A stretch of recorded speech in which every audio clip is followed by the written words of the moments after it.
have any evidence. Everybody was sending it back to them and then filing a complaint. Now, the only reason I found out what was happening with that, Service Alberta didn't tell me that. Somebody that happened to was put in touch with me through one of the TV stations, and she explained what had happened. And I thought, oh, that's why they have no evidence. Don't ever pack up your contracts and send them back to anybody. So I filed a lawsuit against the club, and Service Alberta filed 125 criminal charges against Andre Muran, Royal Club International, Royal Club Resorts, and they also included RCI Canada in the lawsuit. Those charges were dropped against RCI. Anyway, long story short, Service Alberta puts out the media release, 125 charges, including charges for alleged misconduct involving timeshare and travel services, operating without a travel club license, which, as far as I know, they've never had a travel club license or a timeshare license, which we'll let Miles talk about. Yay, Miles. And misleading confusers, that's what we should call them. Misleading consumers and refusing to provide refunds when consumers attempted to cancel their contracts. So the charges were filed. It hit the media. Leah Williams-Doherty at CTV picked up a story here in Calgary. She ran a few stories way back then.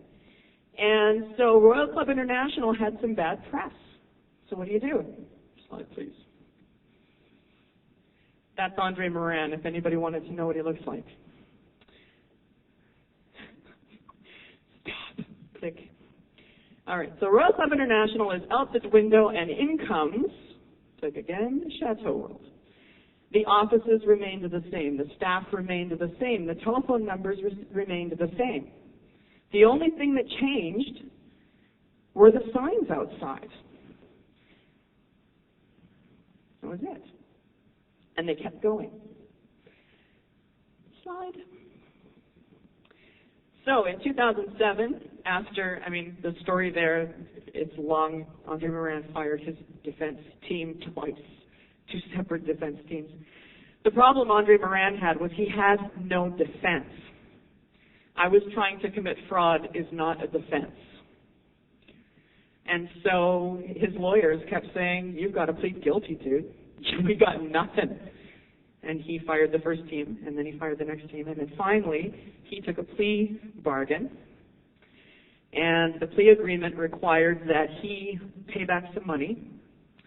And of all of the complaints that Service Alberta had received, they were only able to really go after, I think, 5 or 6 of them, because they have to have enough evidence to prove what they're going after them for. So, slide. So here's what they had to do. They had to pay back some money, and they had to sign an undertaking. This is the first page of the undertaking.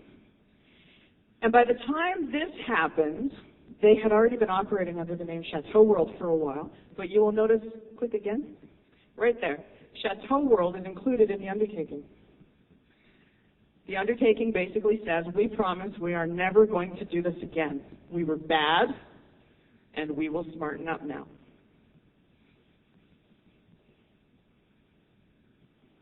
That's it. Slide. Oh, look, we're done. So, in my case, I ended up going to a pretrial conference, and that was the first thing that showed me the kind of people I was dealing with. Because we went into the pretrial conference room, and Andre Muran and his lawyer, Murray Smith, walked in.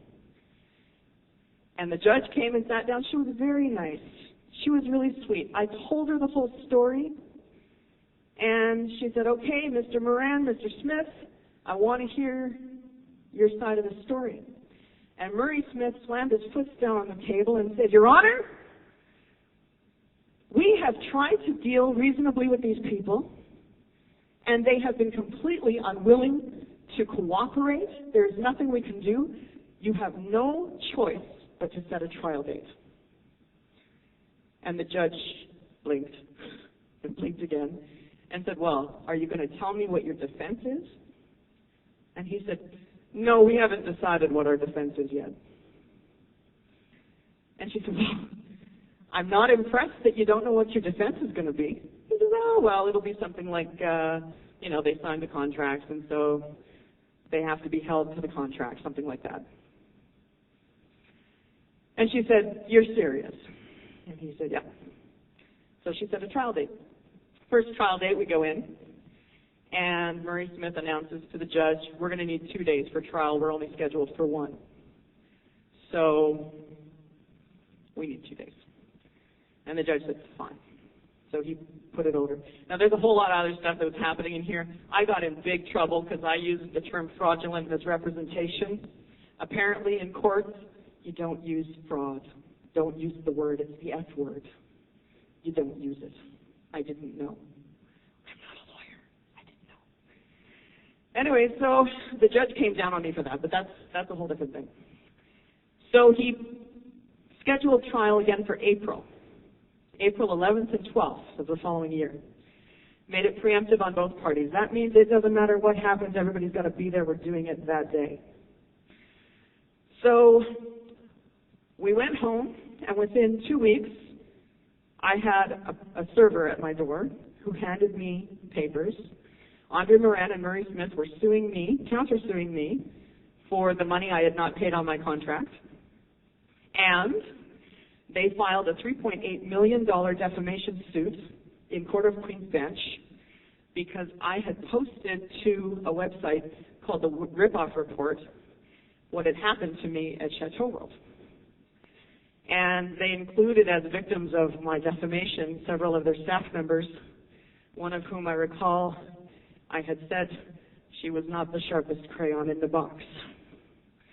I was interested to see how they would, in fact, prove she was the sharpest crayon in the box. At any rate, so now I've got 2 lawsuits pending, one of them for $3.8 million, which, my first response was I laughed because I knew that I had not defamed anybody. I was telling the truth.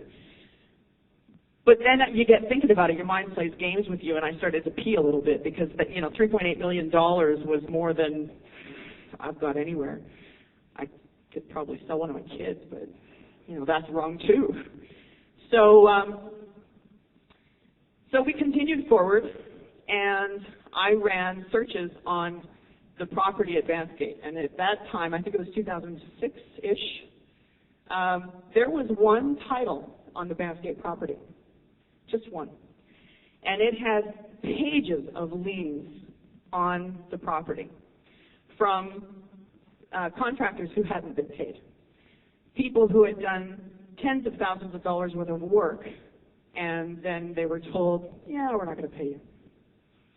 Just forget it.